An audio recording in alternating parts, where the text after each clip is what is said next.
It's been 24 hours since the Maw and Disorder mini set has gone live, and I think I can guarantee you that the Jailer is going to see meaningful play in multiple decks.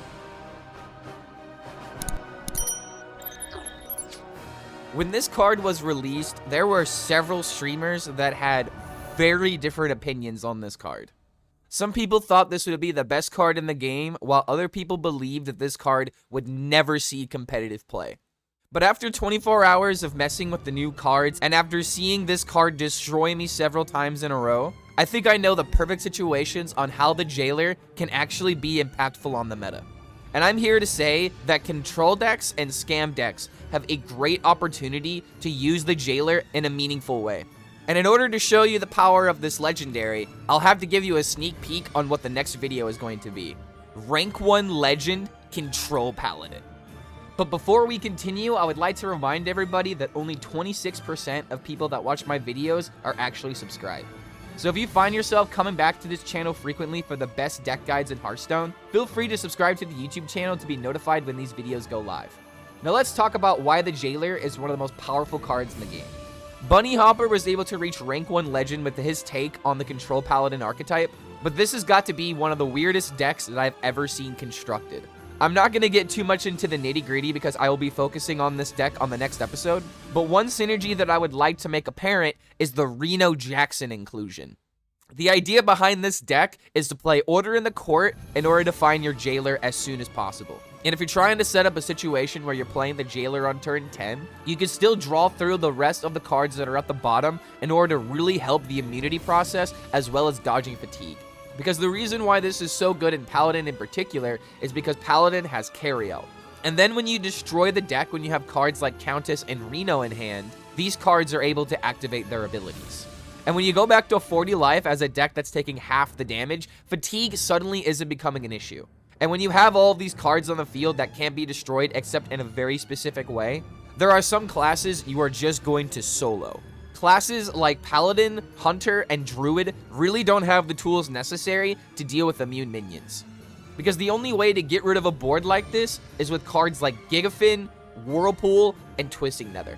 And even decks like Warlock and Priest that are aimed to destroy these style of decks have to first off draw the card, second off they have to make sure they get enough value out of that one card in order to win the game. Because with this Paladin deck, you have several ways of generating a board that will stick. The immunity really does go a long way, and the weakness of this card is supposed to be how your fatigue accelerates your turn clock. But when you turn off that turn clock because of the carry-all weapon and being able to heal yourself to full HP, it doesn't really seem like there's a drawback to running this card.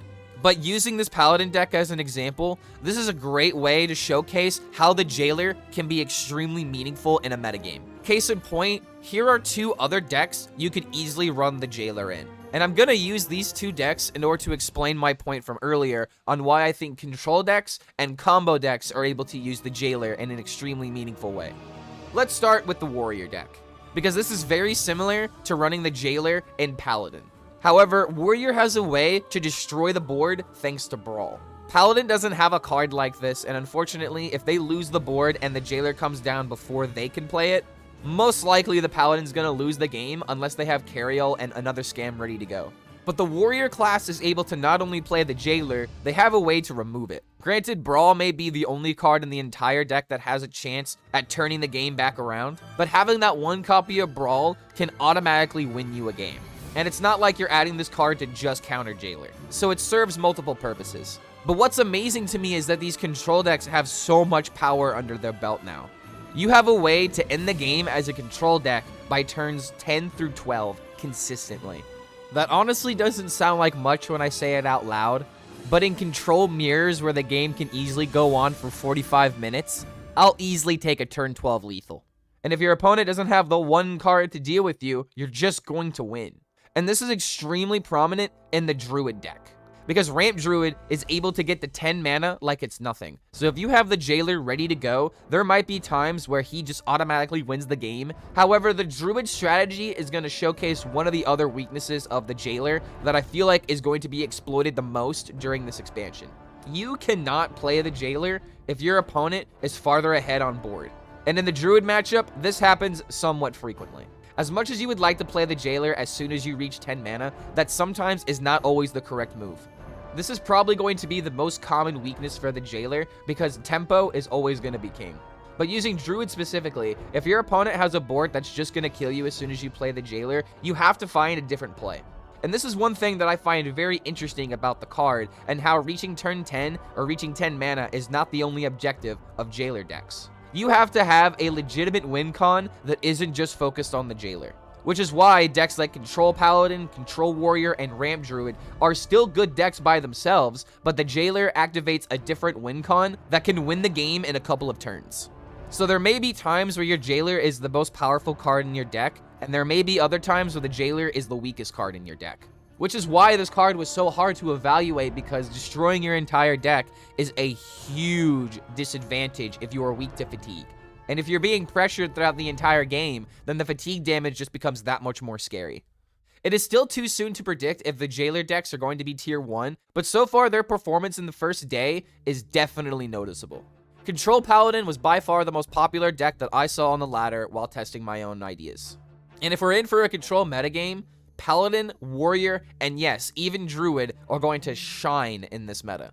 And we haven't even talked about what the Jailer has done for Wild.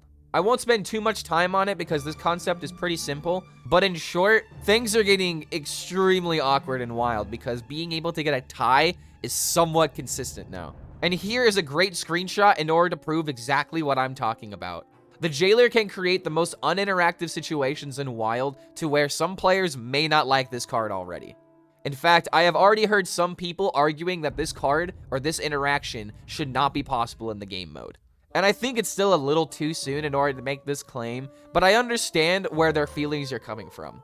Because this is almost like a Turtle Mage style of deck to where if your opponent does the thing that they really want to do, it feels like there is no counterplay for it.